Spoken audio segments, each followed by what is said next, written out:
Hello and welcome to FidelityNext. I'm your host, Tamara Radachai. Curious about budgeting, saving, and getting into investing in your post-secondary years? We ask students to submit their questions, and in today's episode, we answer them. Here with us today are Daniela Florea, Alternatives Investment Analyst, and Julianna Martino, Sustainable Investment Specialist. Today we'll be diving into topics like starting and planning a budget, getting into investing, spending habits, debt and student loans, and more. Daniela, Julianna, welcome to the show. Thank you for having us. Thank you. All right, so before we dive into everything, can you guys just give us a little intro into who you are, what your journey to Fidelity looked like, and what you do now? Daniela, you want to get us started? Yeah, for sure. Thanks. Glad to be here, first of all. In terms of my journey and how I got to Fidelity, I went to the University of Guelph and I studied economics and finance there. And I was lucky enough to be part of the co-op program, and that's where I first had my foray into the Fidelity world. I did 2 co-op work terms with Fidelity, one in the product side and one with the fund treasurer's office. And then when I joined full-time, I did a period of time with the product research team and kind of, being that voice of the portfolio managers for all our different internal partners.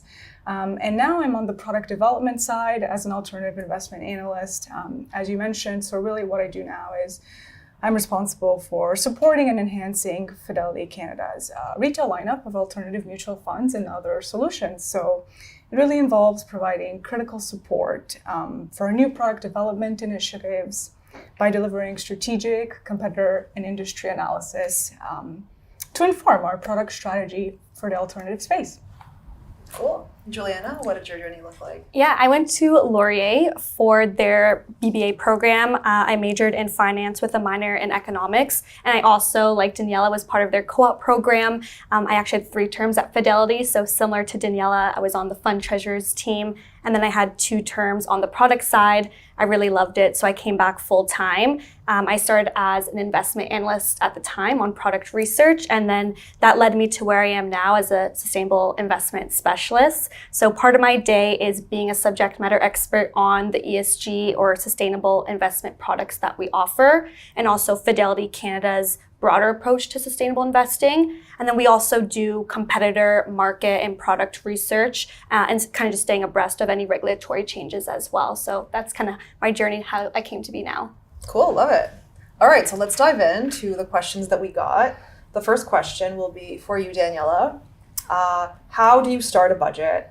Are there apps or other resources available to help you get started? And what are the timelines we should consider when building a budget? Yeah, that's a great question. And I'd say budgeting is extremely important. And I think a lot of us need to be able to do that effectively to, give us that freedom for later in life. So really budgeting is extremely important because we do have competing priorities when it comes to how we often spend our money on a monthly basis. So I'd say the first step is really just about awareness, knowing where your money is going and what you're spending on. So I think kind of that first step to budgeting just becomes looking at your past few months of what you've spent on and kind of categorizing it into certain different areas, whether it's housing, transportation, food, and importantly, differentiating needs from wants. And once you kind of have that picture of where your money's been going, then you can start to sort of think of different ways to budgeting. And there are many different approaches that we could, obviously definitely go into, but you can think about certain types of budgeting as paying yourself first or allocating a certain purpose to each dollar that you have.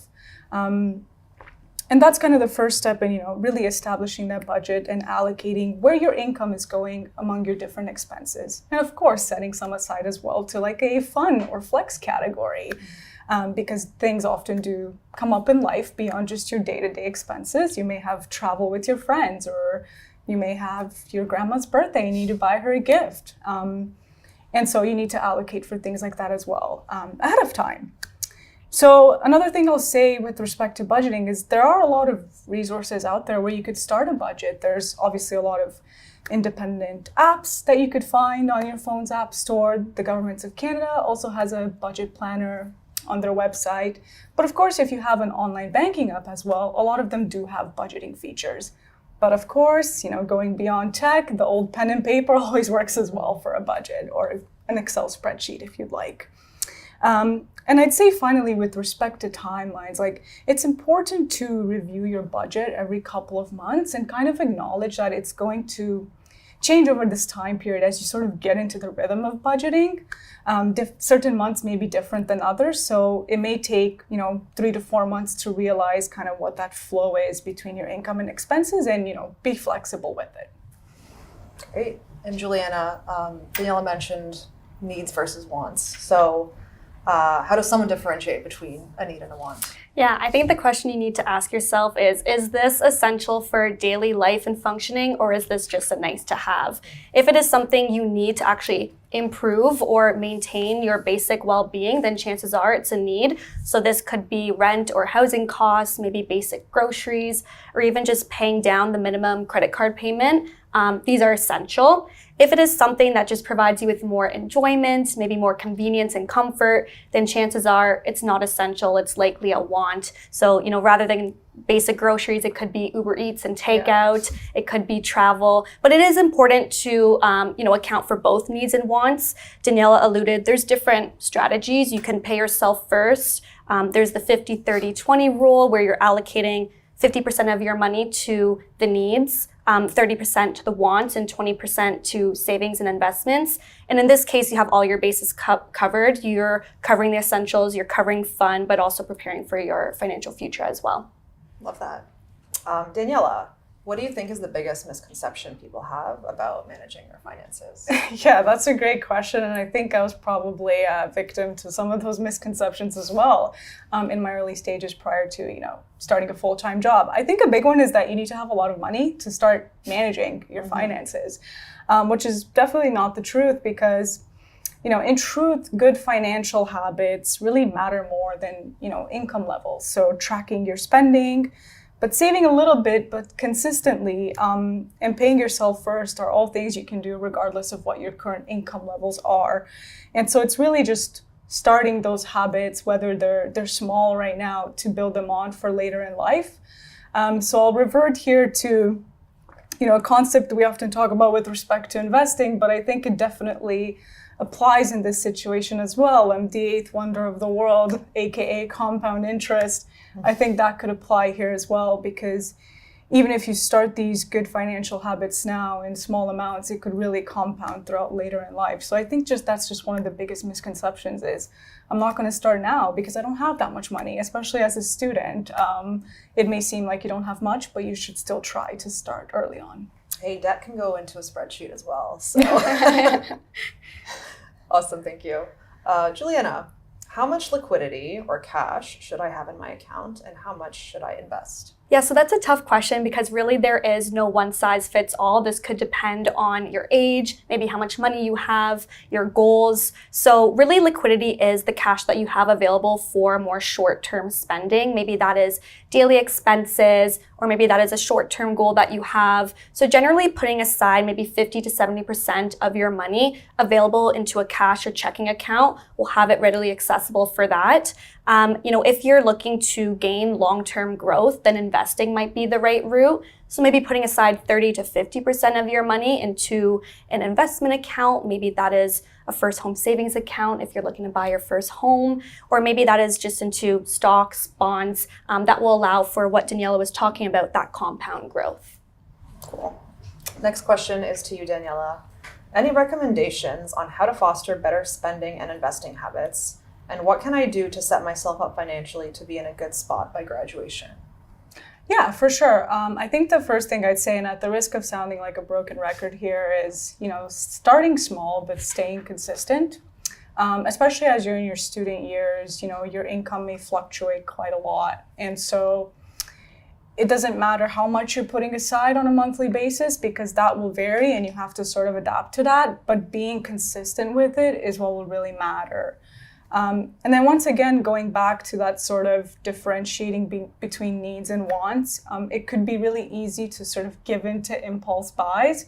But if you're planning ahead and budgeting, as what we've mentioned, you're kind of giving yourself the freedom to sort of give in to those impulse buys later on. They're not going to be a spur of the moment decision. And so really like budgeting is not going to be a restrictive type of activity. It's really an activity that gives you freedom for later on as you're planning ahead for certain things. So I think that's going to be a good thing to do as you build good financial habits and setting yourself up for graduation. And as well, I'd also say, once again, going back to the discussion of, your income sort of fluctuating, perhaps maybe there may be no income at all, but also try to consider different sources of funds that you may have, like monetary gifts from your family, maybe you're doing some sort of side hustle. It's always important to kind of keep in mind, how can I allocate between what I do have among my essentials or my needs, among my wants, but also some portion of that to saving and investing. And there's lots of different accounts out there that are, tax efficient and can help you get started on your investing journey. One probably most listening to this have heard about is a TFSA, or a tax-free savings account. That could be a great way to kind of start building good financial habits by just, setting up automatic transfers from your account into a TFSA every month, and that will help you stay consistent and kind of build on that. Love it. Okay, the next question is kind of similar, but Julianna, what are some practical steps to stay consistent with the budget when social activities and student life often create unplanned spending? Do you have any tips for managing impulse spending, especially on food and shopping? Yes. So first, when it comes to being consistent with your budgeting, you don't need to say no to fun. It's just knowing what you're saying yes to. So a few tips. One is that you can actually set up a fun fund. So setting aside maybe weekly or monthly allocations where you know that that's going to go towards the social stuff and the fun stuff. And once it's out, but at least you can spend that money guilt-free. Also using cash or a separate account for your spending money. As you're seeing that money go down, it'll help you to kind of pace yourself. Planning ahead is really important as well. If you have your friend's birthday, a big milestone, you're going to be spending more than you typically would. Just accounting for that in your budget will help to ensure that you're not completely derailing for your budget. And then also don't aim for perfect, just aim for aware. Chances are most of the times we do derail from our budget, but just reset. You don't need to start all over. And to the point of impulse spending, if there's anyone that knows about impulse spending, that is myself. I'm over there. Yeah. So some few tips there. First, like anytime you feel an urge, pause. If you were to take a day or two before spending, chances are that urge does pass. Also unlinking your cards. If you have Apple Pay set up, or if you have your card saved for various different checkouts, by actually removing it will help you to think twice before making that purchase. Budgeting for those wants and the non-essentials. We've kind of talked about incorporating both the allocation to the needs, but also the wants. You should still have fun, but again, incorporate that within your budget. And then lastly, know your triggers. If you find that you are spending more when you're bored, have nothing to do, maybe find a hobby, go for a walk, hang out with a friend. Really it is important to kind of keep your mind on track on the budget. And if you derail, that's totally okay. Great advice.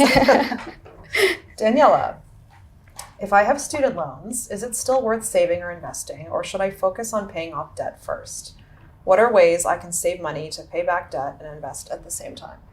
Yeah, I'd say that's a great question, and that's something, a lot of us grapple with upon graduation is, do I start investing? Do I focus on paying my loans? And it can be kind of difficult to determine which pathway to take because some of us may not have income right away as coming out of school.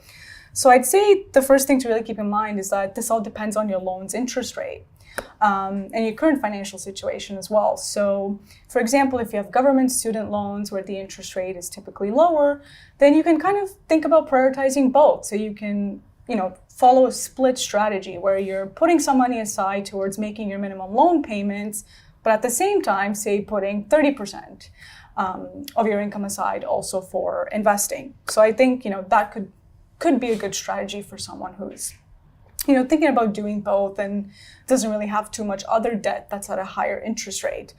I think what else you could also think about is repayment assistance plans if needed, because these can lower or pause your loan payments temporarily if you're in a situation where you're maybe having some trouble making those loan payments initially post-graduation, and if you've had a more difficult time finding a job. And finally, I'd say try to avoid using excessive high interest debt while you're in school and right after, because you're going to have to prioritize, paying that back, because interest rates are often a lot higher. So that will make it, a lot harder to pay back your student loans. So try to keep that in mind, is how much of the income that I do have, can I sort of split that towards my loan payments, while also being mindful of not using my credit card a lot, for example, so I can prioritize those debt payments and, potentially save on interest over time. Cool. Julianna, for students who are new to investing and feeling overwhelmed by all the information and platforms and options available, what are some simple steps that they should take to get started? Yeah, so if you're new to investing and you feel overwhelmed, don't worry, that is very normal. I would say kind of start with the basics. Start by understanding what some of these terms mean, whether that is a stock or a bond, maybe a mutual fund. Money Gains is a really great resource where we're taking these topics, we're removing the jargon and making it simpler to understand. Also, Daniela talked about it earlier, but starting small. You can start investing with $20, $50. You can use various investment apps. Really, I think just starting with a small amount at least allows you to benefit from compound interest when you're starting earlier on.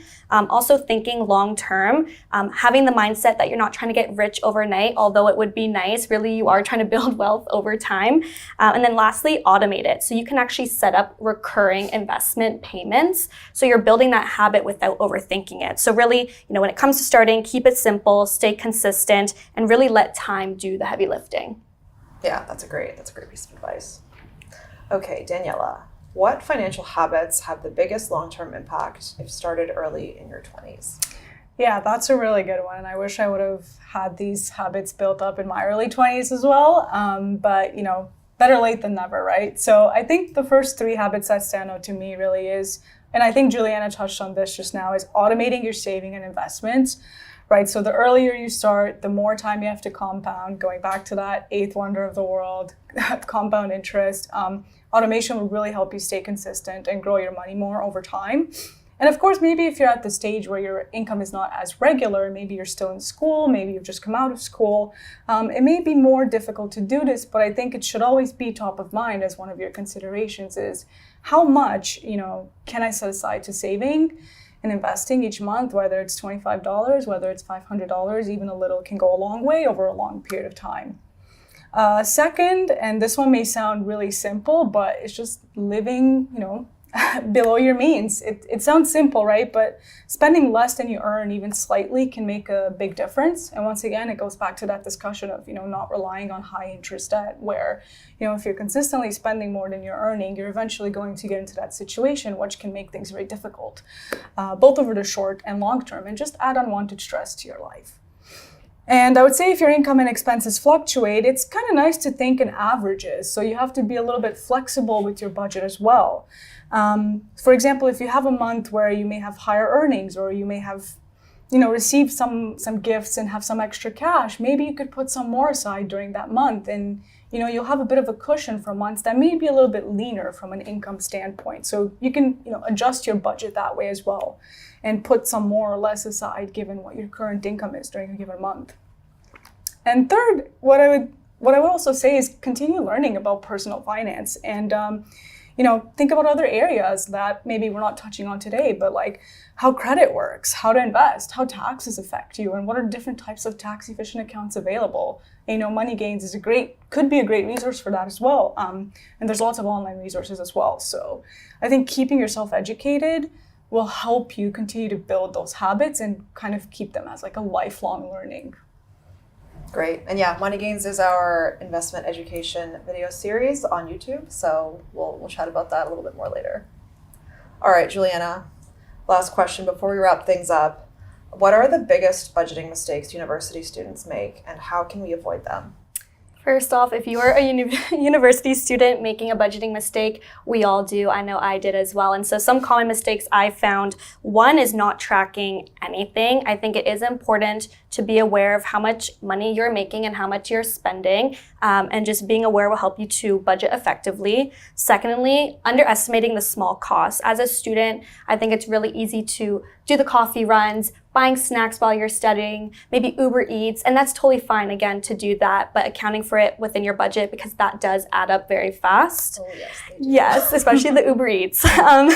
No emergency cushion. I think that it is important to know that unfortunately, things come up that are unexpected. Maybe you need to repair something in your apartment or your car. And so even just setting aside a small buffer will help in those circumstances when something unplanned does happen. And then lastly is being too strict. The more strict you are with the budget, the less likely you are to actually stick to it. So again, consider that fun fund. Maybe you are setting aside money to go towards the things that you enjoy, so that you're doing it guilt-free and controlled. Because budgeting really isn't about restriction, it is about control. Mm-hmm. And as we finish off, just want to ask you both a piece of advice you have for students and young people that's just sort of getting started on their personal finance journeys. What would you tell them, Daniela?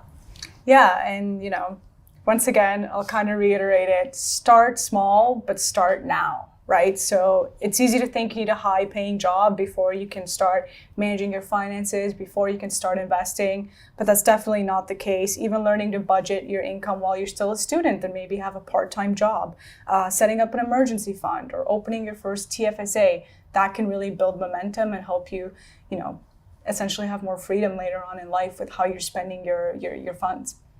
Julianna, piece of advice? I would say to track where your money goes before trying to change it. I think really understanding your spending habits, where your money is coming from and where you're spending is the foundation to good financial management. Once you know where your money is going, you can kind of make more intentional choices, whether that is paying down your debt or paying for the fun things that you enjoy. And ultimately just appreciate that it is a journey. Ultimately, as you're budgeting and as time goes on, you'll have to evolve your approach. And so just understand that it's a journey and that there is no one size fits all at the end of the day. And if I may just add to, Julianna's point, she said the word journey and that kind of made me think of something. Also, don't compare your personal finance journey with other people's journeys because everybody has different starting points. Everyone has different, financial conditions and financial situations. So at the end of the day, you should always keep a focus on what your goals are and what you can be doing on a day-to-day basis and consistently to get there. That's a really great point. And thank you both so much for all of the lovely insights today. I'm not even a student and there's stuff that sparks some inspiration for me. So thank you so much for that. Thank you for joining us today. Thanks for having us. Thank you. Thanks to everyone who tuned in for joining us on today's episode of Fidelity Next. If you want to catch a replay of this episode, you can find it on Fidelity Canada's YouTube channel under the Fidelity Next playlist. Or if you prefer just to listen, you can find our past episodes everywhere you get your podcasts, including Apple and Spotify. If you want more investment education content, you can find it under the Money Gains playlist on our YouTube channel, as we mentioned earlier. Thanks again for joining the discussion today, and we'll see you on the next episode.